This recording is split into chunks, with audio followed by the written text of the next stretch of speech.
Te na stav Vijeća za fetve islamske zajednice u Bosni i Hercegovini osvajanju namaza u iznimnim situacijama u svojstvu muftije Tuzlanskog donosim fetvu osvajanju La ilaha illallah, ašhadu an la ilaha illallah, ašhadu anna Muhammad.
Koji je ženi?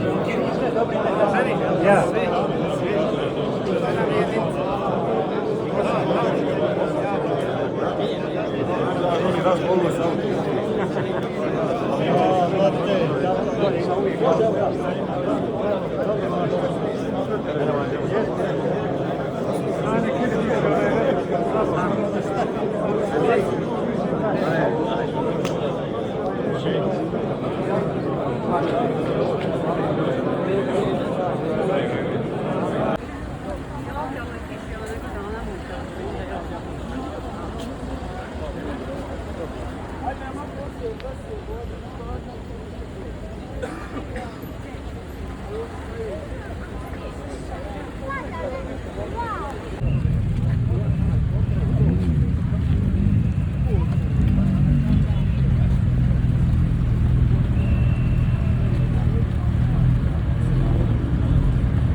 Ne.